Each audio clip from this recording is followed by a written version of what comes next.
ಗುರು ಬಸವಣ್ಣನಯ್ಯ.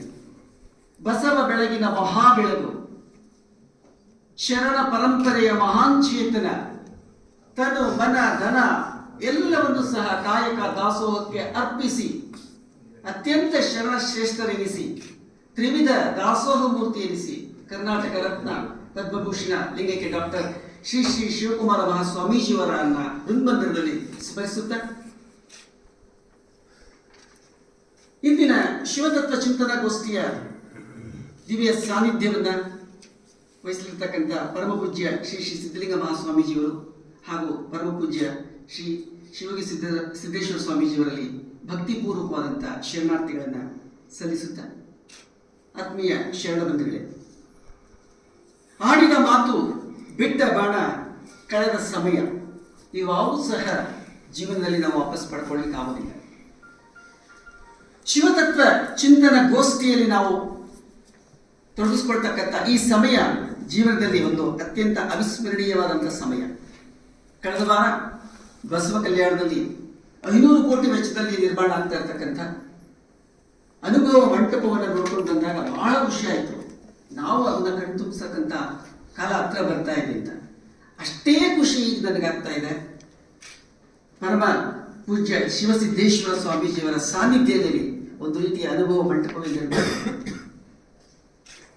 ಪರಮ ಪೂಜ್ಯ ಶಿವಸಿದ್ದೇಶ್ವರ ಸ್ವಾಮೀಜಿಯವರ ಪಾದಾವಂದಗಳನ್ನು ಸಹ ಪಡಬಿಡುತ್ತಾ ವೇದಿಕೆಯ ಮೇಲೆ ಆಸಕ್ತರಾಗಿರ್ತಕ್ಕಂಥ ಆತ್ಮೀಯರು ಹಿರಿಯರಾಗಿರ್ತಕ್ಕಂಥ ತಗಡೂರು ವೀರಭದ್ರಪ್ಪನವರು, ಈ ಒಂದು ಸಮಾರಂಭದಲ್ಲಿ ಆಸೀನರಾಗಿರ್ತಕ್ಕಂಥ ಎಲ್ಲ ಗುರು ಹಿರಿಯರು, ಜಂಗಮ ಮೂರ್ತಿಗಳು, ವಿದ್ಯಾರ್ಥಿಗಳು ಎಲ್ಲರಿಗೂ ಸಹ ಮತ್ತೊಮ್ಮೆ ಭಕ್ತಿಪೂರ್ವಕವಾದಂಥ ಶರಣಾರ್ಥಿಗಳನ್ನು ಸಲ್ಲಿಸುತ್ತಾ ಶಿವತತ್ವ ಚಿಂತನಾ ಗೋಷ್ಠಿಯಲ್ಲಿ ಶಿವಯೋಗಿ ಸಿದ್ದರಾಮೇಶ್ವರರ ಕೆಲವೊಂದು ಚಿಂತನೆಗಳನ್ನು ತಮ್ಮೊಂದಿಗೆ ಹಂಚಿಕೊಳ್ಳಿಕ್ಕೆ ಇಷ್ಟಪಡ್ತೀನಿ.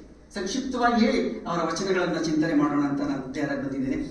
ಸಿದ್ದರಾಮೇಶ್ವರರು ತಮಗೆಲ್ಲರಿಗೂ ಗೊತ್ತಿರಾಗುತ್ತೆ, ಮಹಾರಾಷ್ಟ್ರದಲ್ಲಿ ಜನಿಸಿದಂಥವರು, ಕನ್ನಡ ನಾಡಿನ ಗಡಿನಾಡಾದಂತಹ ಸೊಂದಲಾಪುರದಲ್ಲಿ ಜನ್ಮ ತಾಳಿದಂಥವರು, ಮುದ್ದೇಗೌಡ ಅಥವಾ ಮುದ್ದುಗೌಡ ಸುಗ್ಗವೇನು ದಂಪತಿಗಳಿಗೆ ಜನಿಸಿದಂಥವರು, ತ್ರಿಕಾಲ ಜ್ಞಾನಿಗಳಾದಂತಹ ಗುರು ರೇವಣಸಿದ್ದರ ಆಶೀರ್ವಾದದಂತೆ ಜನ್ಮ ತಳೆದ ಆ ಚೇತನಕ್ಕೆ ಧೂಳಿ ಮಾಕಾಳ ಅಂತ ಹೆಸರಿಟ್ಟಾಗ ತಂದೆ ತಾಯಿಗಳು ಆ ಒಂದು ಚಟುವಟಿಕೆಗಳಲ್ಲಿ ಸರಿಯಾದ ಸ್ಪಂದನೆ ಕಾಣದಿದ್ದಾಗ ಅವರು ತ್ರಿಕಾಲ ಜ್ಞಾನಿಗಳಾದಂಥ ರೇವಣಸಿದ್ದರು ಹೇಳಿದಂಥ ಮಾತನ್ನು ನೆನಪಿಸಿಕೊಂಡು ಅವರಿಗೆ ಸಿದ್ದರಾಮ ಅಂತ ಹೆಸರಿಡ್ತಾರೆ.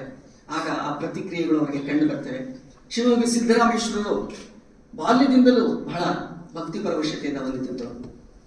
ಅವರ ಜನನ, ಅವರ ಬಾಲ್ಯ, ಅವರ ಜೀವನ, ಅವರ ಸಾಧನೆ, ಅವರ ಚಿಂತನೆ, ಅವರ ತತ್ವ ಎಲ್ಲವೂ ಸಹ ಅತ್ಯಂತ ಅಮೋಘವಾಗಿದೆ. ಅವರ ಬಾಲ್ಯದ ಅವಸ್ಥೆಯಲ್ಲಿ ನಾವೆಲ್ಲರೂ ಪಠ್ಯದಲ್ಲಿ ಓದಿದ್ವಿ ಮಲ್ಲಯ್ಯ ಮತ್ತು ಆ ಮೊಸರಂಬಲಿಯ ಪ್ರಸಂಗವನ್ನ. ಹಾಗೆ ಅಲಮಪ್ರಭುಗಳು ಸೊಂದಲಿಗೆ ಬಂದಾಗ ಸಿದ್ದರಾಮೇಶ್ವರರ ಶಿಷ್ಯರು ಮತ್ತು ಅಲಮಪ್ರಭುಗಳು ನೀಡ್ತಾ ಇರ್ತಕ್ಕಂಥ ಸಂವಾದವನ್ನ, ತದನಂತರ ಅವರು ಬಸವ ಕಲ್ಯಾಣಕ್ಕೆ ಬಂದು ಆ ಗೋಷ್ಠಿಯಲ್ಲಿ ಅನುಭವ ಗೋಷ್ಠಿಯಲ್ಲಿ ಭಾಗವಹಿಸ್ತಕ್ಕಂಥ ಒಂದು ಸಂದರ್ಭ, ಅನಂತರ ಶೂನ್ಯ ಪೀಠವನ್ನ ಆರೋಹಣ ಮಾಡ್ತಕ್ಕಂಥ ಸಂದರ್ಭ, ಇವೆಲ್ಲವನ್ನೂ ಸಹ ಅವರ ಜೀವನ ಚರಿತ್ರೆಯಲ್ಲಿ, ಅವರ ಸಾಹಿತ್ಯದಲ್ಲಿ ನಾವು ಸಾಕಷ್ಟು ಕಾಣ್ತೇವೆ. ಪ್ರತಿಯೊಂದೂ ಸಹ ಅತ್ಯಂತ ಅದ್ಭುತವಾದಂಥ ವಿಚಾರಾತ್ಮಕವಾದಂಥ ಚಿಂತನಾಶೀಲವಾದಂಥ ಒಂದು ಪ್ರಸಂಗಗಳು. ಆ ಪ್ರಸಂಗಗಳನ್ನು ಸಂಕ್ಷಿಪ್ತವಾಗಿ ತಮ್ಮ ಮುಂದೆ ವ್ಯಕ್ತಪಡಿಸ್ತಾ ಅವರ ನೇರವಾಗಿ ಪ್ರಸ್ತುತ ದಿನದಲ್ಲಿ ಶಿವಯೋಗಿ ಸಿದ್ದರಾಮೇಶ್ವರರ ಅಂದಿನ ಕಾಲದ ಚಿಂತನೆ, ಸಾರ್ವಕಾಲಿಕವಾಗಿರ್ತಕ್ಕಂಥ ವಚನಗಳ ಸಾರ ನಮಗೆ ಯಾವ ರೀತಿ ಜೀವನದ ಸಾರ್ಥಕತೆಗೆ ಅನುಕೂಲ ಆಗುತ್ತೆ ಅನ್ನೋದ್ರ ಬಗ್ಗೆ ನಾನು ಮಾತಾಡಲಿಕ್ಕೆ ಇಷ್ಟಪಡ್ತೇನೆ. ಸಿದ್ದರಾಮೇಶ್ವರರ ವಚನಗಳನ್ನು ನೋಡಿದಾಗ ಅಥವಾ ಎಲ್ಲ ವಚನಕಾರರ ವಚನಗಳನ್ನು ನೋಡಿದಾಗ ಗುರು, ಲಿಂಗ, ಜಂಗಮ, ಮೈ, ಮಾತು, ಮನಸ್ಸು, ಪೂಜೆ, ಪ್ರಾರ್ಥನೆ, ಧ್ಯಾನ, ತನು, ಮನ, ಧನ, ತನು, ಮನ, ಪ್ರಾಣ, ಸ್ಥೂಲ, ಸೂಕ್ಷ್ಮ, ಕಾರಣ, ಅರಿವು, ಆಚಾರ, ಅನುಭವ, ಜೀವ, ಜಗತ್ತು, ಈಶ್ವರ, ದೇಹ, ಬುದ್ಧಿ, ಮನಸ್ಸು, ದೇಹ, ಚಿತ್ತ, ಬುದ್ಧಿ, ಅಂತಃಕರಣ, ಸಂಘ, ಸಂಸಾರ, ಸನ್ಯಾಸ, ಜನನ, ಮರಣ, ಜೀವನ, ಭಕ್ತಿ, ಶಕ್ತಿ, ಮುಕ್ತಿ, ವ್ಯಕ್ತಿ, ಸಮಾಜ, ಸುಧಾರಣೆ, ಸತಿ, ಪತಿ, ಸುತ, ಹೀಗೆ ಇಡೀ ಮನುಷ್ಯನ ಬದುಕಿನಲ್ಲಿ ಬಂದು ಹೋಗ್ತಕ್ಕಂಥ ವೈಯಕ್ತಿಕವಾದಂತಹ ಸಂಬಂಧಗಳನ್ನ ಸಾಮಾಜಿಕವಾದಂತಹ ಸಂಬಂಧಗಳನ್ನ ಧಾರ್ಮಿಕವಾಗಿ, ಆಧ್ಯಾತ್ಮಿಕವಾಗಿ, ಸಾಮಾಜಿಕವಾಗಿ, ವೈಚಾರಿಕವಾಗಿ, ಜ್ಞಾನಪೂರ್ಣವಾಗಿ ತಮ್ಮ ವಚನಗಳಲ್ಲಿ ಹೇಳ್ತಾ ಹೋಗ್ತಾರೆ. ಆ ವಚನಗಳನ್ನು ನೋಡ್ತಾ ಹೋದಾಗ ನಮ್ಗನ್ಸುತ್ತೆ ಸಿದ್ದರಾಮೇಶ್ವರರು ಎಂತಹ ಜ್ಞಾನಿಗಳ. ನಾವೆಲ್ಲರೂ ಹುಟ್ಟುಹಬ್ಬವನ್ನು ಆಚರಣೆ ಮಾಡ್ಕೊಳ್ತೇವೆ, ಅಥವಾ ವಾರ್ಷಿಕೋತ್ಸವವನ್ನು ಆಚರಣೆ ಮಾಡ್ಕೊಳ್ತೇವೆ, ಅಥವಾ ಮತ್ತೊಂದು 25 ವರ್ಷದ್ದು, 50 ವರ್ಷದ್ದು, 75 ವರ್ಷದ್ದು ಏನೇನು ಆಚರಣೆ ಮಾಡ್ಕೊಳ್ತೀವಿ. ಸಾಮಾಜಿಕವಾದಂಥ ಚಟುವಟಿಕೆಗಳಲ್ಲಿ ಆಚರಿಸುವುದನ್ನು ನೋಡಿದ್ದೇವೆ. ಆದರೆ ಸಿದ್ದರಾಮೇಶ್ವರರು ಜೀವನವನ್ನು ಹೇಗೆ ಆಚರಿಸಬೇಕು, ಜೀವನವನ್ನು ನಾವು ಹೇಗೆ ಸಂಭ್ರಮಿಸಬೇಕು ಅನ್ನೋದನ್ನ ಬಹಳಷ್ಟು ಚೆನ್ನಾಗಿ ಹೇಳಿದ್ದಾರೆ. ಅಂಗವೆಂದಡೆ ಅಜ್ಞಾನ, ಅಂಗವೆಂದಡೆ ಅಜ್ಞಾನ, ಲಿಂಗವೆಂದಡೆ ಸುಜ್ಞಾನ, ಲಿಂಗವಿಡಿದು ಆಚರಿಸುವುದಲ್ಲದೆ ಅಂಗವಿಡಿದು ಆಚರಿಸಬಾರದು ಕಪಿಲ ಸಿದ್ಧ ಮಲ್ಲಿಕಾರ್ಜುನ. ಅಲ್ಲಿರ್ತಕ್ಕಂಥ ಶಬ್ದ ಅಂಗ, ಲಿಂಗ, ಆಚಾರ, ಮೂರೇ ಶಬ್ದ. ಆ 3 ಶಬ್ದಗಳಲ್ಲಿ ಇಡೀ ಜೀವಮಾನದ ಸಾಧನೆಗೆ ನಾವು ಯಾವ ರೀತಿ ಪ್ರಿಪೇರ್ ಆಗಬೇಕು, ಮಾನಸಿಕವಾಗಿ, ದೈಹಿಕವಾಗಿ ಯಾವ ರೀತಿ ರೂಪುರೇಷೆಗಳನ್ನು ಹಾಕ್ಕೊಳ್ಬೇಕು ಅನ್ನೋ ಎಚ್ಚರಿಕೆಯನ್ನು ಕೊಡ್ತಾರೆ. ಅಂಗವೆಂದಡೆ ಅಜ್ಞಾನ, ಲಿಂಗವೆಂದಡೆ ಸುಜ್ಞಾನ. ಅಂಗ ಅಂತ ಹೇಳಿದ್ರೆ ನಾವೆಲ್ಲರಿಗೂ ಗೊತ್ತಿದ್ದು ಒಂದು ಅಂಗ ಅಂದ್ರೆ ಅದರೊಳಗೆ ಏನಿದೆ? ಕಣ್ಣು, ಕಿವಿ, ಮೂಗು, ನಾಲಿಗೆ, ಪಂಚೇಂದ್ರಿಯಗಳಿದ್ದಾವೆ, ಪಂಚ ಜ್ಞಾನೇಂದ್ರಿಯಗಳಿದ್ದಾವೆ. ಶಬ್ದ, ಸ್ಪರ್ಶ, ರೂಪು, ರಸ, ಗಂಧ ಇವೆಲ್ಲ ಮಾಯಾ ಸಂಕೋಲೆಗಳು ನಮ್ಮ ಅಂಗದಲ್ಲಿ ತುಂಬಿಕೊಂಡಿದ್ದಾವೆ. ಅವುಗಳನ್ನೇ ಹಿಡಿದುಕೊಂಡು ಜೀವನವನ್ನ ಮಾಡಿದರೆ ಅಂಗವಿಡಿದರೆ, ಅಂಗವೆಂದಡೆ ಅಜ್ಞಾನ, ಅವುಗಳನ್ನೇ ಹಿಡಿದು ನಾವು ಜೀವನವನ್ನು ಮಾಡಿದರೆ ಅದು ಅಜ್ಞಾನ. ಕಣ್ಣು ನೋಡಬೇಕು ಅನ್ಸುತ್ತೆ, ಕಿವಿ ಕೇಳಬೇಕು ಅನ್ಸುತ್ತೆ, ನಾಲಿಗೆ ರುಚಿಸಬೇಕು ಅನ್ನುತ್ತೆ, ಚರ್ಮಕ್ಕೆ ಸ್ಪರ್ಶ ಬೇಕು ಅನ್ನುತ್ತೆ, ರೂಪು, ರಸ, ಗಂಧ ಈ ಎಲ್ಲವೂ ಸಹ ಅಂಗದಲ್ಲಿರ್ತಕ್ಕಂಥ ಈ ಪಂಚ ಜ್ಞಾನೇಂದ್ರಿಯಗಳು, ಪಂಚ ಕರ್ಮೇಂದ್ರಿಯಗಳು ಅಥವಾ ಪಂಚೇಂದ್ರಿಯಗಳು ಇವು ಸಹಜವಾಗಿ ಬಯಸುತ್ತವೆ. ಮನುಷ್ಯನಾದಂಥವನು ಈ ಸಹಜವಾದ ಬಯಕೆಗಳನ್ನೇ ಹಿಡಿದು ಜೀವನವನ್ನ ಆಚರಿಸಿದರೆ ಅದು ಅಜ್ಞಾನ. ನಮ್ಮ ಜೀವನದಲ್ಲಿ ನಾವು ಸ್ವಲ್ಪ ಹಿಂದೆ ತಿರುಗಿ ನೋಡೋಣ. ಎಷ್ಟು ದಿವಸದಲ್ಲಿ ನಾವು ಈ ಅಂಗದಲ್ಲಿರ್ತಕ್ಕಂಥ ಈ ಅವಯವಗಳನ್ನ ದೈವಿ ಗುಣಕ್ಕೆ ನಾವು ಬಳಸಿದ್ದೇವೆ, ಗುರು ಸೇವೆಗೆ ಬಳಸಿದ್ದೇವೆ, ಲಿಂಗ ಸೇವೆಗೆ ಬಳಸಿದ್ದೇವೆ, ಜಂಗಮ ಸೇವೆಗೆ ಬಳಸಿದ್ದೇವೆ, ದಾಸೋಹಕ್ಕೆ ಬಳಸಿದ್ದೇವೆ, ಕೇಳ್ಮೆಗೆ ಬಳಸಿದ್ದೇವೆ, ಆಚರಣೆಗೆ ಬಳಸಿದ್ದೇವೆ ಎಂದಾಗ ಅತ್ಯಲ್ಪವಾದ ಸಮಯ, ಮ್ಯಾಕ್ಸಿಮಮ್ ಟೈಮ್ ನಾವು ಬಳಸ್ತಾ ಇರ್ತಕ್ಕಂಥದ್ದು ಭೋಗಕ್ಕೆ, ವೈಭೋಗಕ್ಕೆ, ಮನರಂಜನೆಗೆ, ಮನೋಲ್ಲಾಸಕ್ಕೆ. ಆದರೆ ಸಿದ್ದರಾಮೇಶ್ವರ ಇರ್ತಕ್ಕಂಥದ್ದು ಈ ಅಂಗ ಅಂತ ನಾವು ಹಿಡಿದಿದ್ದೆ ಆದರೆ ಅದು ಅಜ್ಞಾನ. ಲಿಂಗವೆಂದಡೆ ಸುಜ್ಞಾನ, ಅರಿವು, ಮಹಾಂಚೇತನ, ಮಹಾಘನ, ಆ ಮಹಾ ಬೆಳಕು, ಅದನ್ನು ಹಿಡಿದು ನಾವು ಜೀವನವನ್ನು ಆಚರಿಸಿದರೆ ಅದು ಸುಜ್ಞಾನವಾಗ್ತದೆ. ನನಗೊಂದು ಉದಾಹರಣೆ ನೆನಪಾಗುತ್ತೆ. 2 ದೀಪ ಇದೆ ಅಂದ್ಕೊಳ್ಳೋಣ. ಒಂದದ್ದು ಹಚ್ಚಿಲ್ಲದ ದೀಪ, ಇನ್ನೊಂದು ಹಚ್ಚಿರುವ ದೀಪ. ಎರಡೂ ದೀಪದಲ್ಲೂ ಬತ್ತಿ ಇದೆ, ಎಣ್ಣೆ ಇದೆ. ಮೊದಲನೇ ದೀಪದಲ್ಲಿ ಬತ್ತಿ ಎಣ್ಣೆ ಅಷ್ಟೇ ಇದೆ, ಬೆಂಕಿ ಸ್ಪರ್ಶ ಆಗಿಲ್ಲ. ಮತ್ತೊಂದು ದೀಪದಲ್ಲಿ ಎಣ್ಣೆನೂ ಇದೆ, ಬತ್ತಿನೂ ಇದೆ, ಬೆಂಕಿ ಸ್ಪರ್ಶವಾಗಿದೆ, ಸಂಸ್ಕಾರವಾಗಿದೆ. ಏನೂ ಇಲ್ಲದ ದೀಪ ಹೇಗಿತ್ತೋ ಹಾಗೆಯೇ ಇರುತ್ತೆ. ಬತ್ತಿಗೆ ಬೆಂಕಿಯನ್ನು ಸೋಕಿಸಲ್ಪಟ್ಟ ದೀಪ ಬೆಳಕನ್ನು ಕೊಡ್ತಾ ಹೋಗುತ್ತೆ. ಬತ್ತಿ ತಾನು ಉರಿದು ತ್ಯಾಗಭಯವಾದ ಸಾರ್ಥಕತೆಯನ್ನು ಕಂಡುಕೊಳ್ತಾ ಹೋಗುತ್ತೆ. ಎಣ್ಣೆ ತಾನು ಖರ್ಚಾಗಿ ಆ ಒಂದು ಬೆಳಕಿಗೆ ಆ ದೇವರು ಅಂತಕ್ಕಂಥ ಮಹಾ ಬೆಳಕನ್ನು ನಾವು ಹಂಚಿಕೊಳ್ಳದಲ್ಲಿದ್ರೆ ನಾವು ಏನೇ ಆಚರಿಸಿದ್ರು ಅದು ಅಜ್ಞಾನವಾಗುತ್ತೆ. ಆ ಸುಜ್ಞಾನವಾಗಬೇಕು ಅಂತ ಹೇಳಿದ್ರೆ ಆ ಬೆಂಕಿಯ ಸಂಪರ್ಕ ಬೇಕು, ಅರಿವಿನ ಸಂಪರ್ಕ ಬೇಕು, ಜ್ಞಾನದ ಸಂಪರ್ಕ ಬೇಕು. ಅದಕ್ಕೆ ಲಿಂಗವಿಡಿದು ಆಚರಿಸುವುದಲ್ಲದೆ ಅಂಗವಿಡಿದು ಆಚರಿಸಬಾರದು ಕಪಿಲ ಸಿದ್ಧ ಮಲ್ಲಿಕಾರ್ಜುನ.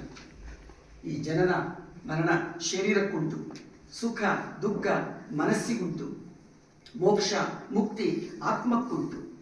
ಇವೆಲ್ಲವನ್ನು ನಾವು ಸಂಸ್ಕಾರಗೊಳ್ಳಬೇಕಾದ್ರೆ ಆ ಲಿಂಗದ ಬೆಳಗಿನಲ್ಲಿ ನಾವು ಮಾಡಬೇಕಾಗುತ್ತೆ. ಅಜ್ಞಾನದಲ್ಲಿ ಇದೆಲ್ಲವನ್ನು ಮಾಡ್ತೇವೆ.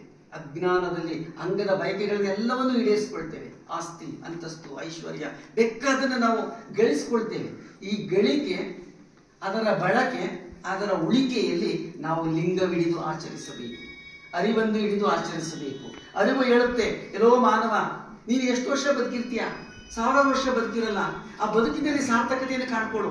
ಸಾಕು ನಿನಗೆ ಇಷ್ಟು ಅಂತಸ್ತು, ಸಾಕು ನಿನಗೆ ಇಷ್ಟು ಸಂಪತ್ತು. ಕೇಳೋದಿಲ್ಲ ಮನಸ್ಸು, ನನಗೆ ಬೇಕು ಬೇಕು ಬೇಕು. ಅಂಗದ ಗುಣ ಬೇಕು ಬೇಕು ಬೇಕು, ಲಿಂಗದ ಗುಣ ಬೇಡ ಬೇಡ ಬೇಡ. ಸಾಕು ಅಂತನಲ್ಲ, ಏನು ಬೇಡ, ನಿರ್ಲಿಪ್ತವಾಗಿರ್ಬೇಕು. ನಾವು ನಿರ್ಮೋಹಿಯಾಗಿರ್ಬೇಕು. ಅದು ಬೇಕು ಇದು ಬೇಕು ಎಂಬ ಎದೆಗುದಿಹ ಬೇಡ. ಸದೈವನಾದರೆ ಸಾಕು, ಪಡಿ ಪದಾರ್ಥಗಳಿದ್ದೆಡೆಗೆ ಬಹುದು ಅಂತೇಳಿ ಶರಣ ಹೇಳ್ತಾರೆ. ಆನೆ ಕುದುರೆ ಭಂಡಾರವಿದ್ದೊಡೇನೋ ತಾನುಂಬುವುದು ಪಡಿ ಅಕ್ಕಿ, ಕುಡಿಯುವುದೊಂದು ಹಾವಿನ ಹಾಲು, ಕುಡಿಯುವುದೊಂದು ಹಾವಿನ ಹಾಲು, ಒಂದಿಡಿ ಅಕ್ಕಿ, ಒಂದು ಲೋಟ ಹಾಲು ಈ ದೇಹಕ್ಕೆ ಬೇಕು. ಅಂತಹ ಅಂಗಕ್ಕೆ ನಾವು ಎಷ್ಟೆಲ್ಲ ವೈಭವವನ್ನು ಬೆರೆಸ್ತೇವೆ, ಅದು ಅಜ್ಞಾನ. ಸುಜ್ಞಾನ ಏನು ಹೇಳುತ್ತೆ? ಲಿಂಗದ ತತ್ವ, ಆ ದೈವದ ಬೆಳಕಿನ ತತ್ವ, ಎಲ್ಲ ರೀತಿಯಿಂದ ನಿನ್ನೊಳಗಿರ್ತಕ್ಕಂಥ ಆ ಎಲ್ಲ ಸಹಜವಾದ ಗುಣಗಳಿಗೆ ಸಂಸ್ಕಾರವನ್ನು ಕೊಟ್ಟು ಆ ದೀಪ ಯಾವ ರೀತಿ ತಾನು ಉರಿದು ತನ್ನಂತೆ ಇನ್ನೊಬ್ಬರನ್ನು ಮಾಡುತ್ತೆ. ದೀಪ ಉರಿಯುವ ದೀಪ, ಉರಿದೇ ಇರೋ ದೀಪ ಹಾಗೆ ಇರುತ್ತೆ. ಆ ದೀಪದ ಬೆಳಗಿನಂತೆ, ದೀಪದ ಬತ್ತಿಯಂತೆ, ದೀಪದ ಎಣ್ಣೆಯಂತೆ ಆ ಪರಿಣಾಮವನ್ನು ಕಾಣ್ಕೊಳ್ತಕ್ಕಂಥ ಶಕ್ತಿ ಇರೋದು ಲಿಂಗದಲ್ಲಿ, ಅಂದರೆ ಅರಿವಿನ ಬೆಳಕಿನಲ್ಲಿ. ಆ ಅರಿವನ್ನು ಹಿಡಿದು ನಾವು ಆಚರಿಸಿದ್ದೇ ಆದರೆ ಅದು ನಿಜವಾದ ಬದುಕಾಗುತ್ತೆ ಅಂತ ಹೇಳ್ತಾರೆ. ಆ ಅರಿವನ್ನು ನಾವು ಆಚರಿಸಬೇಕು ಅಂತ ಹೇಳಿದಾಗ ನಮಗೆ ದೇವರು ಕೊಟ್ಟಿರ್ತಕ್ಕಂಥದ್ದು ಮೈ, ಮಾತು, ಮನಸ್ಸು. ಮೈಯಿಂದ ಮಾಡ್ತಕ್ಕಂಥ ಅರ್ಚನೆ, ಮಾತಿನಿಂದ ಮಾಡ್ತಕ್ಕಂಥ ಪ್ರಾರ್ಥನೆ, ಮನಸ್ಸಿನಿಂದ ಮಾಡ್ತಕ್ಕಂಥ ಧ್ಯಾನ, ಈ ಮೂರನ್ನು ನಾವು ಬಿಟ್ಬಿಟ್ಟಿದ್ದೀವಿ. ಇವತ್ತು ಬಹಳ ಖುಷಿ ಆಗುತ್ತೆ. ಪರಮ ಪೂಜ್ಯ ಒಂದು ದಿವ್ಯ ಸಾನ್ನಿಧ್ಯದಲ್ಲಿ ನಾವೆಲ್ಲ ಒಂದು ಸಚ್ಚಿಂತನೆ ತೊಡಗಿದ್ದೇವೆ ಅಂದರೆ ನಮ್ಮ ಮೈ ಇಲ್ಲೇ ಇದೆ, ನಮ್ಮ ಮಾತು ಒಳ್ಳೆಯದನ್ನು ಆಡ್ತಾ ಇದೆ, ನಮ್ಮ ಮನಸ್ಸು ಒಳ್ಳೆಯದನ್ನು ಕೇಳ್ತಾ ಇದೆ. ಈ ಮೈ, ಮಾತು, ಮನಸ್ಸುಗಳನ್ನು ನಾವು ಸಂಸ್ಕಾರಗೊಳಿಸಿದಾಗ ಮಾತ್ರ ಆ ಅರಿವಿನ ಬೆಳಕಿನಲ್ಲಿ ನಾವು ಸಚ್ಚಿತ್ ಆನಂದವನ್ನು ಕಾಣಬಹುದು. ಅದಕ್ಕೆ ಸಿದ್ದರಾಮೇಶ್ವರ ಹೇಳ್ತಾರೆ, ವಚನ ಪಾತಕಗಳಿಂದ ದೆಸೆಗೆಟ್ಟರು, ವಚನ ಪಾತಕಗಳಿಂದ ದೆಸೆಗೆಟ್ಟರು. ಕೆಲವರು ವಚನದಿಂದ 5ವರೆಯ ಐಕ್ಯವನ್ನು ವಚನ ನೆಲೆಯಾಗಿ ಚಿತ್ತ ದೊರಕೊಂಡೆಡೆ ಭಜಿಸುವ ಹಂಗು ಹರಿಯುವುದೈ ಕಪಿಲ ಸಿದ್ಧ ಮಲ್ಲಿಕಾರ್ಜುನ. ಎಂತಹ ತತ್ವವನ್ನು ಸಿದ್ದರಾಮೇಶ್ವರ ಹೇಳ್ತಾರೆ. ನಮ್ಮ ಮೈ, ಮಾತು, ಮನಸ್ಸುಗಳಿಗೆ ಸಂಸ್ಕಾರವನ್ನು ಕೊಡಬೇಕು. ಮಾತು ನಿಷ್ಠೆಯಲ್ಲಿರಬೇಕು, ಮಾತು ಭ್ರಷ್ಟವಾಗಬಾರದು. ಕೊಟ್ಟ ಮಾತು, ನುಡಿ, ಭಾಷೆ ಇವೆಲ್ಲವನ್ನು ವಚನ ಅಂತ ಹೇಳಿದಾಗ ಆ ವಚನದ ಪಾತಕಗಳಿಂದಲೇ ಎಷ್ಟೋ ಜನ ದೆಸೆಗೆಟ್ಟು ಹೋಗಿದ್ದಾರೆ. ನಾವು ನೋಡ್ತಾ ಇದ್ದೇವೆ. ಮಾತಿನಿಂದಲೇ ಮುಕ್ತಿ, ಮಾತಿನಿಂದಲೇ ಮೃತ್ಯು ಅಂತ ಹೇಳ್ತಾರೆ. ನಮ್ಮ ಮಾತು ನಮಗೆ ಮುಕ್ತಿಯನ್ನು ಕೊಡಿಸಬಲ್ಲದು, ನಮ್ಮ ಮಾತು ನಮಗೆ ಮೃತ್ಯುವನ್ನು ತಂದು ಕೊಡಬಲ್ಲದು. ಅದನ್ನೇ ನೋಡಿದಂಥ ಸಿದ್ದರಾಮೇಶ್ವರ ಹೇಳ್ತಾರೆ, ವಚನ ಪಾತಕಗಳು ಇವತ್ತು ದೆಸೆಗೆಟ್ಟು ಹೋಗಿದ್ದಾರೆ. ಆದರೆ ಮತ್ತೆ ಹೇಳ್ತಾರೆ, ಕೆಲವರು ವಚನದಿಂದ 5ವರೆಯ ಐಕ್ಯವನ್ನು, ಪರಮ ಪೂಜ್ಯ ಸ್ವಾಮೀಜಿಯವರು ನಮಗೆ ನಿದರ್ಶನವಾಗಿ ನಿಲ್ತಾರೆ. ಡಾಕ್ಟರ್ ಲಿಂಗಾನಂದ ಸ್ವಾಮೀಜಿಯವರು, ಡಾಕ್ಟರ್ ಶಿವಕುಮಾರ ಸ್ವಾಮೀಜಿಯವರು, ಅನೇಕ ಸಿದ್ಧಯೋಗಿಗಳು ಅವರು ನಿದರ್ಶನವಾಗಿ ನಿಲ್ತಾರೆ. ಅವರ ಆಡಿದ ಮಾತು ಇವತ್ತು ಐಕ್ಯವನ್ನು ಗಳಿಸಿದ್ದಾರೆ. ಭಕ್ತ, ಮಹೇಶ, ಪ್ರಸಾದಿ, ಪ್ರಾಣವೇಣಿ, ಶರಣ, ಐಕ್ಯಸ್ಥಾನ ಅನ್ನೋದು ಷಟ್ಸ್ಥಲದಲ್ಲಿ ಒಂದಾದರೆ ಅವರ ಮಾತಿನಿಂದ ನಾವು ಐಕ್ಯವನ್ನು ಗಳಿಸಬಹುದು ಅಂತ ಹೇಳ್ತಾರೆ. ಮತ್ತೆ ಹೇಳ್ತಾರೆ ಸಿದ್ದರಾಮೇಶ್ವರರು, ವಚನ ನೆಲೆಯಾಗಿ ಚಿತ್ತ ದೊರಕೊಂಡೆಡೆ ಭಜಿಸುವ ಹಂಗು ಹರಿಯುವುದೈ ಕಪಿಲ ಸಿದ್ಧ ಮಲ್ಲಿಕಾರ್ಜುನ. ಶರಣ ಬಂಧುಗಳೇ, ಬಹುಶಃ ನಾವು ಮೈ, ಮಾತು, ಮನಸ್ಸುಗಳನ್ನ ಪೂಜೆ, ಪ್ರಾರ್ಥನೆ, ಧ್ಯಾನಕ್ಕೆ ಕೊಡಬೇಕು ಅಂತ ಹೇಳ್ತೀವಿ. ಆದರೆ ಕೊಡುವ ಆ ಪ್ರಮಾಣವನ್ನು ನಾವು ನೋಡಿದಾಗ ಎಷ್ಟರ ಮಟ್ಟಿಗೆ ಅಂತ ಹೇಳಿದ್ರೆ, ಭಜಿಸುವ ಹಂಗು ಹರಿಯುವುದು ಸಹ ವಚನ ನಿಷ್ಠೆಯಲ್ಲಿದೆ. ವಚನ ಭ್ರಷ್ಟರಾಗುವುದಕ್ಕಿಂತ ವಚನ ನಿಷ್ಠರಾದರೆ ಅದೇ ಪೂಜೆ, ಅದೇ ಪ್ರಾರ್ಥನೆ, ಅದೇ ಧ್ಯಾನ, ಭಜಿಸುವ ಹಂಗೂ ಕೂಡ ಹರಿಯುವುದು. ಅಂದಮೇಲೆ ನಾವು ತಿಳ್ಕೊಳ್ಬೇಕು, ಬದುಕಿನಲ್ಲಿ ಆಡುವ ಮಾತು, ಕೇಳುವ ಮಾತು, ಒಡನಾಡುವ ಒಡನಾಟ ಇವೆಲ್ಲವೂ ಸಹ ಪಾತಕಮಯವಾಗಿರಬಾರ್ದು. ಅದು ನಮಗೆ ಮೋಕ್ಷವನ್ನ, ಮುಕ್ತಿಯನ್ನ, ಐಕ್ಯವನ್ನ ತಂದುಕೊಡುವಂತಹ ನೆಲೆಯಾಗಿರಬೇಕು. ವಚನ ನೆಲೆಯಾಗಿ ದೊರಕೊಂಡೆಡೆ ಇದ್ದಾಗ ಎರಡು ರೀತಿ ಅರ್ಥ ಮಾಡ್ಕೊಳ್ಳೋಣ. ನಮ್ಮ ಮಾತು ಒಂದು ನೆಲೆಯಾಗಿ ನಮ್ಮ ಬದುಕಿಗೆ ನಿಲ್ಲಬೇಕು. ಒಂದು ಗುಡಾರ ಇದೆ, ಒಂದು ಟೆಂಟ್ ಇದೆ ಅಂತ ಹೇಳಿದ್ರೆ ಅದಕ್ಕೊಂದು ಮಧ್ಯದ ಪೋಲ್ ಚೆನ್ನಾಗಿರಬೇಕು. ಆ ಪೋಲ್ ಚೆನ್ನಾಗಿಲ್ಲ ಅಂತ ಹೇಳಿದ್ರೆ ಬಿದ್ದೋಗುತ್ತೆ. ನಮ್ಮ ಬದುಕಿನ ಗುಡಾರಕ್ಕೆ ಆ ವಚನ ನಿಷ್ಠೆ, ಆ ವಚನ ತತ್ವ ಬದ್ಧತೆ ಅಂತಕ್ಕಂಥದ್ದು ಗಟ್ಟಿಯಾಗಿ ನಿಂತಾಗ ನಮ್ಮ ಬದುಕು ಸ್ವಚ್ಛಂದವಾಗಿ ನಿಲ್ಲುತ್ತೆ. ಒಂದು ಅರ್ಥ ಆದರೆ ಅನೇಕ ಶಿವಶರಣರ ವಚನಗಳು ಇವತ್ತು ಸಾಕಷ್ಟು ಕಡಿಮೆ ಇಂಟರ್ನೆಟ್ಟಲ್ಲಿದೆ, ಗ್ರಂಥಸ್ಥವಾಗಿದೆ. ಅವೆಲ್ಲವನ್ನು ನಾವು ನೆಲೆಯಾಗಿ ಇಟ್ಕೊಂಡಿದ್ದು ಅವನ್ನ ಅರಿತು ಆಚರಿಸಿದರೆ ಭಜಿಸುವ ಹಂಗೂ ಕೂಡ ಹರಿಯುವುದು. ಈ ಮಾತಲ್ಲಿ ಭಜನೆಗಿಂತ ವಚನ ನಿಷ್ಠೆಯೇ ಅತ್ಯಂತ ಪ್ರಮುಖ ಸ್ಥಾನ ವಹಿಸುತ್ತೆ ಅನ್ನೋದನ್ನು ನಾವು ಸೂಕ್ಷ್ಮವಾಗಿ ಗಮನಿಸಬೇಕಾಗುತ್ತೆ. ಹಾಗಾಗಿ ನಾನು ತುಂಬ ಚೆನ್ನಾಗಿ ಪೂಜೆ ಮಾಡ್ತೀನಿ, ಶರಣರು ಒಪ್ಪೋದಿಲ್ಲ. ನಿನ್ನ ಪೂಜೆಗಿಂತ ನಿನ್ನ ನಿಷ್ಠೆ ಎಷ್ಟಿದೆ, ನಿನ್ನ ವಚನ ನಿಷ್ಠೆ ಎಷ್ಟಿದೆ ಅನ್ನೋದ್ರ ಮೇಲೆ ಅವರು ನಮ್ಮನ್ನು ಅಳಿತಾರೆ. ಅದಕ್ಕೆ ಆ ನಿಷ್ಠೆಯನ್ನು ರೂಢಿಸ್ಕೊಳ್ಬೇಕಾದ್ರೆ ಪರಮ ಪೂಜ್ಯ ಶಿವಕುಮಾರ ಮಹಾಸ್ವಾಮೀಜಿಯವ್ರನ್ನ ಅಸಂಖ್ಯಾತ ಶಿಷ್ಯರನ್ನ ನೆನೆಸ್ಕೊಳ್ಳುತ್ತೆ, ಅಸಂಖ್ಯಾತ ಸ್ವಾಮೀಜಿಯವ್ರನ್ನ ನೆನೆಸ್ಕೊಳ್ತಾರೆ. ಅವರಲ್ಲಿದ್ದಂಥ ನಿಷ್ಠೆ, ಅವರಲ್ಲಿದ್ದಂಥ ಕಾಯಕ ತತ್ವ, ಅವರಲ್ಲಿದ್ದಂಥ ದಾಸೋಹ, ಆ ಒಂದು ಮಹತ್ವದ ಚಿಂತನೆ ಇವತ್ತು ನಮ್ಮನ್ನು ನಿಲ್ಲಿಸುತ್ತೆ. ಅದಕ್ಕೆ ಗುರುಗಳು ಅಂತಕ್ಕಂಥವ್ರು ಆ ಮಾತುಗಳನ್ನು ನಾವು ಕೇಳಬೇಕು, ಅದನ್ನು ಅರ್ಥ ಮಾಡ್ಕೊಳ್ಬೇಕು ಅಂತ. ಅಂತಹ ಗುರುಗಳು ಸಿಕ್ಕಾಗ ನಾವು ಜೀವನದಲ್ಲಿ ಸಾರ್ಥಕತೆಯನ್ನು ಕಂಡುಕೊಳ್ಬೇಕು. ಎಷ್ಟೋ ಕಡೆ ನಾವು ನೋಡ್ತೀವಿ, ಗುರು ಇರ್ತಾರೆ, ಕೇಳುವ ಶಿಷ್ಯ ಇರಲ್ಲ. ಕೆಲವು ಕಡೆ ಶಿಷ್ಯಗಳು ಇರ್ತಾರೆ, ಹೇಳುವ ಗುರು ಇರಲ್ಲ. ನಮ್ಮ ಶ್ರೀ ಕ್ಷೇತ್ರ ಸಿದ್ಧಗಂಗೆ ಇವತ್ತು ಶರಣ ಪರಂಪರೆಯ ಗುರುವಾಗಿ ಶಿವಕುಮಾರ ಮಹಾಸ್ವಾಮೀಜಿಯವರಿದ್ದಾರೆ, ಸಿದ್ಧಲಿಂಗ ಮಹಾಸ್ವಾಮೀಜಿಯವರಿದ್ದಾರೆ, ನಮ್ಮ ಸಿದ್ದೇಶ್ವರ ಸ್ವಾಮೀಜಿಯವರಿದ್ದಾರೆ, ಎಲ್ಲ ಜಂಗಮ ವೃಂದದವರಿದ್ದಾರೆ. ಇಷ್ಟೆಲ್ಲ ವಿದ್ಯಾರ್ಥಿಗಳು, ಅಸಂಖ್ಯಾತ ವಿದ್ಯಾರ್ಥಿಗಳು ಆ ಗುರುವಿನ ನುಡಿಗಳನ್ನು ಅರಿತು ಭವಿಷ್ಯವನ್ನು ಕಟ್ಕೊಳ್ಬೇಕು. ಸಿದ್ದರಾಮೇಶ್ವರರು ಒಂದು ಕಡೆ ಹೇಳ್ತಾರೆ ನೋಡಿ, ಎಷ್ಟು ಜನ ಹೇಳ್ತಾರೆ ಅವರು, ಸುಗಂಧ ಎಣ್ಣೆ ನೀರಡಿಕೆಗೆ ಕುಡಿಯಬಹುದೇ? ಸುಗಂಧ ಎಣ್ಣೆ ನೀರಡಿಕೆಗೆ ಕುಡಿಯಬಹುದೇ? ಬಂಗಾರದ ಸಲಾಕೆ ಎದೆಯಲ್ಲಿ ಒತ್ತಬಹುದೇ? ವಜ್ರದ ತುಂಡು ತಿನ್ನಬಹುದೇ? ಗುರುಭಕ್ತಿಯಲ್ಲಿ ಕಪಿಲ ಸಿದ್ಧ ಮಲ್ಲಿಕಾರ್ಜುನ ಶರಣನ ನುಡಿಯ ಕೇಳಿ ಸುಮ್ಮನಿರಬಹುದೇ?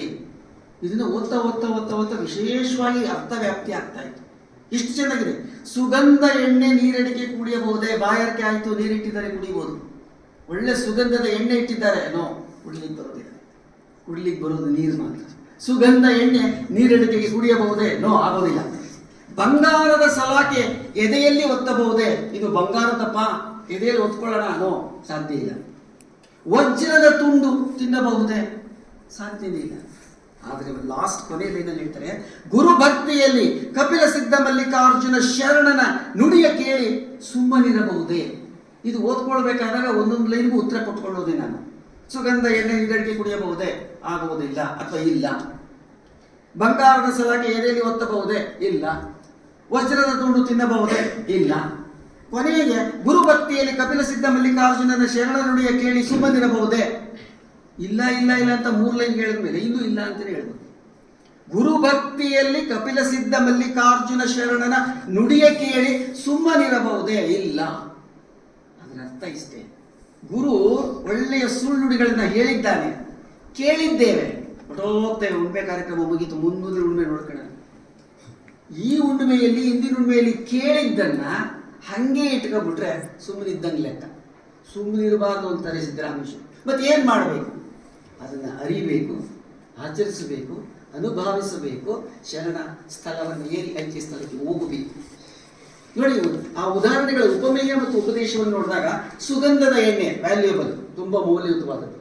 ಬಂಗಾರದ ಸಲಾಕೆ ತುಂಬ ವ್ಯಾಲ್ಯೂಯಬಲ್, ಕಾಸ್ಟ್ಲಿ ಅದು. ವಜ್ರ ತುಂಬ ವ್ಯಾಲ್ಯೂಯಬಲ್. ಈ 3 ಒಂದು ಕಡೆಗೆ ಇಟ್ಕೊಂಡೆ. ಸುಗಂಧದ ಎಣ್ಣೆ, ಬಂಗಾರದ ಸಲಾಕೆ, ವಜ್ರ 3 ಹೈಲಿ ಕಾಸ್ಟ್ಲಿ ವ್ಯಾಲ್ಯೂಯಬಲ್ ಥಿಂಗ್ಸ್. ಅದಕ್ಕೆ ಪರ್ಯಾಯವಾಗಿ ಯಾವ್ದು ಕೊಟ್ಟರು? ಶರಣನ ನುಡಿ. ಆ ಉಪಮೇಯದಲ್ಲಿ ಅರ್ಥ ಮಾಡ್ಕೊಳ್ಳಿ, ಎಷ್ಟು ವ್ಯಾಲ್ಯೂಯಬಲ್ ಇದೆ, ಎಷ್ಟು ಸ್ಪೀಷಿಯಸ್ ಇದೆ, ಎಷ್ಟು ಮೌಲ್ಯಯುತವಾಗಿದೆ ಶರಣನ ನುಡಿ. ಮೌಲ್ಯಯುತವಾದಂಥ ಶರಣನ ನುಡಿಯನ್ನು ಕೇಳಿ ನಾವು ಸುಮ್ಮನಿರ್ತೀವಿ ಅನ್ನೋದಾದರೆ ಸುಮ್ಮನಿರಬಾರ್ದು. ಇವತ್ತು ಈ ಸಚ್ಚಿಂತನ ಗೋಷ್ಠಿಯಲ್ಲಿ, ಶಿವತತ್ವ ಚಿಂತನ ಗೋಷ್ಠಿಯಲ್ಲಿ ಏನು ಕೇಳಿದ್ದೇವಲ್ಲ, ಅದನ್ನು ಕೇಳಿಯೂ ಸಹ ನಾವು ಸುಮ್ಮನಿದ್ರೆ ಅದು ಮಹಾಪಾಪ, ವಚನ ಪಾತಕ ಆಗುತ್ತೆ. ಆ ವಚನ ಪಾತಕವಾದರೆ ನಾವು ದೆಸೆಗೆಟ್ಟು ಹೋಗ್ತೇವೆ. ಅದಕ್ಕೆ ಗಾಂಧೀಜಿಯವರು ಮಾತನ್ನು ಹೇಳ್ತಾರೆ, life is not for merrymaking, rather it is for the realisation of God and for the service of humanity. ಎಂತಹ ಮಾತು! Life is not for merrymaking. ಈ ಜೀವನ ಅಂತಕ್ಕಂಥದ್ದು ಕೇವಲ ಭೋಗ ವೈಭೋಗಕ್ಕೆ, ಮನೋರಂಜನೆಗೆ, ಮನೋಲ್ಲಾಸಕ್ಕೆ ಅಲ್ಲ. Rather it is for the realisation of God. ಈ ಜಗತ್ತಿಗೆ ನನ್ನನ್ನು ತಂದು ಬಿಟ್ಟಿದ್ದಾನಲ್ಲ ಆ ದೇವರು ಜೀವಂತವಾಗಿ, ಅವನನ್ನು ಅರಿಯುವುದಕ್ಕೆ ಜೀವನ ಇರಬೇಕು. And for the service of humanity, ಸಮಾಜವನ್ನು ಸೇವೆ ಮಾಡಿ. ಅಂದರೆ ಶರಣರಿದ್ದು ಇದನ್ನು ನಮ್ಮ ಜೀವನ ದೇವರನ್ನ ಅರಿಯಲಿಕ್ಕೆ, ದೇವರ ಮುಖವಾದ ಈ ಸಮಾಜವನ್ನ ಸೇವೆ ಮಾಡಲಿಕ್ಕೆ. ಅದನ್ನೇ ಸಿದ್ದರಾಮೇಶ್ವರರು ಹೇಳ್ತಾರೆ, ಧರೆಯಿಲ್ಲದೆ ಬೆಳೆಯಬಹುದೇ ಧಾನ್ಯವ, ಧರೆಯಿಲ್ಲದೆ ಬೆಳೆಯಬಹುದೇ ಧಾನ್ಯವ, ಮಳೆಯಿಲ್ಲದೆ ನೋಡಬಹುದೇ ಬೆಳೆಗಳ, ಒಂದು ವಸ್ತುವಿಗಾದರೂ ದ್ವಂದ್ವವೇ ಬೇಕು. ನಮ್ಮ ಕಪಿಲ ಸಿದ್ಧ ಮಲ್ಲನ ನೋಡುವಡೆ ಲಿಂಗ ಪೂಜೆ ಜಂಗಮ ದಾಸೋಹವೇ ಬೇಕು. ಎಷ್ಟು ಚೆನ್ನಾಗಿ ಉದಾಹರಣೆಗಳನ್ನು ಉಪಮೇಯಗಳು ಕೊಡ್ತಾರೆ. ಧರೆಯಿಲ್ಲದೆ ಬೆಳೆಯಬಹುದೇ ಧಾನ್ಯವನ್ನು ಬೆಳೆಯಬೇಕು ಅಂದ್ರೆ ಭೂಮಿ ಬೇಕೇ ಬೇಕು. ಬರೀ ಭೂಮಿ ಇದ್ರೆ ಸಾಲಲ್ಲ, ಮಳೆ ಬೇಕು. ಮಳೆ ಇಲ್ಲದೆ ನೋಡಬಹುದೇ ಬೆಳೆಗಳ, ಬಿತ್ತಿರ್ತೇವೆ, ಭೂಮಿ ಇದೆ, ಮಳೆ ಇಲ್ಲ, ಒಣಗೋಯ್ತು. ಅಥವಾ ಬೆಳೆದು ನಿಂತೇವೆ, ಮಳೆ ಇಲ್ಲ, ಒಣಗೋಯ್ತು. ಧರೆ ಇಲ್ಲದೆ ಧಾನ್ಯವನ್ನು ಬೆಳಿಲಿಕ್ಕಾಗೋದಿಲ್ಲ, ಮಳೆ ಇಲ್ಲದೆ ಬೆಳೆಗಳನ್ನು ನೋಡ್ಲಿಕ್ಕಾಗೋದಿಲ್ಲ. ಒಂದು ವಸ್ತುವಿಗಾದರೂ ದ್ವಂದ್ವವೇ ಬೇಕು. ಒಂದು ಒಂದು ಚೇತನ ಹುಟ್ಟಿ ಬರಬೇಕಾದ್ರೂ ಪುರುಷ ಸ್ತ್ರೀ ದ್ವಂದ್ವ ಬೇಕಿಲ್ಲ, ಗಂಡು ಹೆಣ್ಣು ಬೇಕಿಲ್ಲ. ಒಂದು ಜೀವಕಳೆ, ಸಸ್ಯದ ಜೀವಕಳೆ ಹುಟ್ಟು ಬರಬೇಕು ಅಂದರೆ ಮಳೆಯೂ ಬೇಕು, ಧರೆಯೂ ಬೇಕು. ಅವೆಲ್ಲವನ್ನು ನಮಗೆ ಸರಳವಾಗಿ ಅರ್ಥ ಮಾಡಿಸ್ತಾ ಕೊನೆಗೆ ಅಧಿಕೃತವಾದ ಮುದ್ರೆಯಿಂದ ಒತ್ತುತ್ತಾರೆ. ಕೊನೆ ಸಾಲಲ್ಲಿ ನಮ್ಮ ಕಪಿಲ ಸಿದ್ಧ ಮಲ್ಲನ ನೋಡುವಡೆ ಲಿಂಗ ಪೂಜೆ ಜಂಗಮ ದಾಸೋಹ ಬೇಕು. ಪರಮ ಪೂಜ್ಯರು, ಶ್ರೀಮಠದ ಎಲ್ಲ ಪರಮ ಪೂಜ್ಯರು ಇವತ್ತು ಆಚರಿಸ್ಕೊಂಡು ಬಂದಿದ್ದು ಒಂದು ಲಿಂಗ ಪೂಜೆ, ಒಂದು ದಾಸೋಹ. ಅದಕ್ಕೆ ಇವತ್ತು ನಮ್ಮ ಸಿದ್ಧಗಂಗಾ ಮಠ ಇವತ್ತು ಪ್ರಪಂಚದಲ್ಲಿ ಹೆಸರು ಮಾಡಿದ್ರೆ ನಿಜವಾಗ್ಲೂ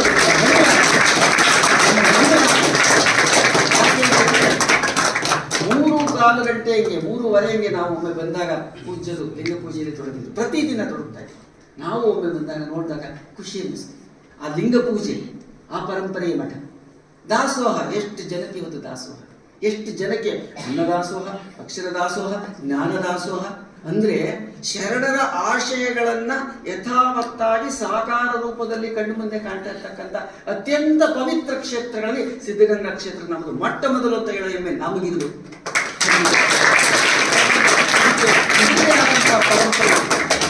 ಇದಕ್ಕೆ ಆದಂತಹ ಪರಂಪರೆ ಇದೆ. ಎಲ್ಲ ಮಠಗಳಂತಲ್ಲ ನಮ್ಮ ಸಿದ್ಧಗಂಗಾ ಮಠ, ಎಲ್ಲ ಗುರುಗಳಂತಲ್ಲ ನಮ್ಮ ಸಿದ್ಧಗಂಗಾ ಮಠದ ಪರಂಪರೆಯ ಗುರುವರಿಯರು. ಅವರಿಗೆ ಅವ್ರದೇ ಆದಂಥ ವೈಶಿಷ್ಟ್ಯತೆ ಇದೆ, ಅವ್ರಿಗೆ ಅವ್ರದೇ ಆದಂಥ ಯುನಿಕ್ನೆಸ್ ಇದೆ, ಅವ್ರಿಗೆ ಅವ್ರದೇ ಆದಂಥ ಅನನ್ಯತೆ ಇದೆ. ಆ ಅನನ್ಯತೆಯ ಶ್ರೀಮಠವನ್ನು ನಾವು ಬೆಳೆಸಬೇಕು, ಉಳಿಸಬೇಕು, ಅದನ್ನ ಬೃಹದಾಕಾರವಾಗಿ ನಾವು ಒಂದು ರೀತಿಯಲ್ಲಿ ಕಟ್ಟಬೇಕು ಅನ್ನೋ ಛಲ ಬರಬೇಕು ಅಂದರೆ ಇಂತಹ ಶಿವತತ್ವ ಚಿಂತನ ಗೋಷ್ಠಿ ಬೇಕು. ಬಸ್ ಸ್ಟ್ಯಾಂಡಲ್ಲಿ ನಿಂತಿರ್ತೀವಿ, ಊರಿಗೆ ಹೋಗ್ಲಿಕ್ಕೆ, ಯಾವುದೋ ಊರಿಗೆ ಹೋಗ್ಬೇಕು ಅಂದ್ಕೊಳ್ಳೋಣ, ಬಸ್ ಬಂತು ಹತ್ತೋ ಟೈಮ್ಗೆ ಯಾರೋ ಫ್ರೆಂಡ್ ಸಿಕ್ಕಿದ್ರು, ಮಾತಾಡ್ತಾ ಇದ್ದೀವಿ, ಬಸ್ ಹೊರಟೋದು. ನಾವೇನು ಮಾಡ್ತೀವಿ, ಬೆಂಗಳೂರಲ್ಲಿ ಆದರೆ ಇನ್ನೊಂದು ಸಿಟಿ ಬಸ್ ಬರುತ್ತೆ ಬಿಡು, ಅಥವಾ KSRTC ಇನ್ನೊಂದು ಬರುತ್ತೆ ಬಿಡು. ಸಿದ್ದರಾಮೇಶ್ವರ ಹೇಳ್ತಾರೆ, ಅವರು ಎತ್ತಿನ ಗಾಡಿ ಹೋಲಿಕೆ ಕೊಡಲಿಲ್ಲ, ಬಸ್ ಹೋಲಿಕೆ ಕೊಡಲಿಲ್ಲ. ಹಡಗನೇರಿದವ ಮುಂದೆ ಕಳುಹಿ ಮರಳಿ ಹೋದನೆಂದಡೆ ಹಡಗುಂಟೆ, ಮಚ್ಚಿದಲ್ಲಿ ಮಹೋತ್ಸವನ ಇದು ಮನವೇ ಬಳಿಕ ಅರಸಿದರುಂಟೆ. ಅಯ್ಯನ ಸಂಘ ಅನಾದಿ ಸಿದ್ಧ ಯೋಗ ಮೂರ್ತಿ ಗುರು ಸಿಕ್ಕಿದಲ್ಲಿ ಕೂಡು ಮನವೇ ಕಪಿಲ ಸಿದ್ಧ ಮಲ್ಲಿಕಾರ್ಜುನ. ಎಷ್ಟು ಚೆನ್ನಾಗಿತ್ತು. ಹಡಗನ ಉದಾಹರಣೆ ಕೊಡ್ತಾರೆ. ಹಡಗನ ಲಂಗರ ಹಾಕಿರ್ತಾರೆ. ಹಡಗನೇರಿದವರ ಮುಂದೆ ಕಳುಹಿ ಮರಳಿ ಹೋದನೆಂದಡೆ ಹಡಗುಂಟೆ. ಎಷ್ಟು ಚೆನ್ನಾಗಿತ್ತು. ಹಡಗು ಚಲನೆ ಆಗ್ಬಿಟ್ಟಿದೆ, ಹೊರಟಿದೆ. ಹಡಗ್ನಲ್ಲಿ ಹತ್ತದವ್ರನ್ನ ಕಳಿಸ್ಬಿಟ್ಟು ನೀವು ಹೋಗ್ರಿ, ನಾನು ಆಮೇಲೆ ಬರ್ತೀನಿ ಅಂದ್ರೆ ಮತ್ತೆ ಹಡಗು ಸಿಗುತ್ತಾ? ಹೊರಟೋಗಿದೆ, ಅದು ಸಿಗೋದಿಲ್ಲ. ಹಾಗೆ ಮಧ್ಯದಲ್ಲಿ ಮಹೋತ್ಸವವನ್ನು ಇದು ಮನವೇ. ಇಷ್ಟಪಟ್ಟಿದ್ದೀವಿ, ನಾವೆಲ್ಲ ಇಷ್ಟಪಟ್ಟು ಬಂದು ಕೂತಿದ್ದೀವಿ ಶಿವತತ್ವ ಗೋಷ್ಠಿಯನ್ನು ಕೇಳಲಿಕ್ಕೆ.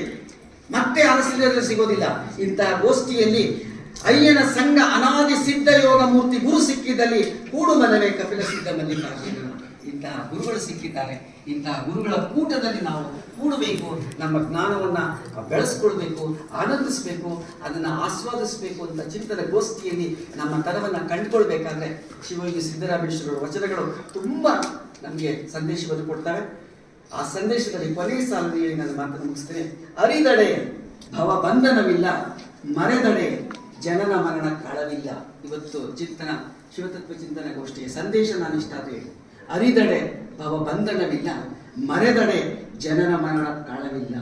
ಹಾಗಾಗಿ ಅರಿತು ಭವಬಂಧನವನ್ನು ಕಳೆದುಕೊಳ್ಳೋಣ, ಮರೆತು ಪುನರಪಿ ಮರಣ ಪುನರಪಿ ಜನನವಂತೆ ಮತ್ತೆ ಮತ್ತೆ ಹುಟ್ಟಿ ಬರುವ ಭವಚಕ್ರಕ್ಕೆ ಬರುವುದು ಬೇಡ ಅನ್ನೋ ಸಚ್ಚಿಂತನೆಯನ್ನು ಮಾಡಲಿಕ್ಕೆ ಅವಕಾಶ ಕೊಟ್ಟಂತಹ ಶ್ರೀಮಠದ ಗುರುವರಿಯರಿಗೆ ಎಲ್ಲರಿಗೂ ಸಹ ಹೃತ್ಪೂರ್ವಕವಾದಂತಹ ಶರಣ.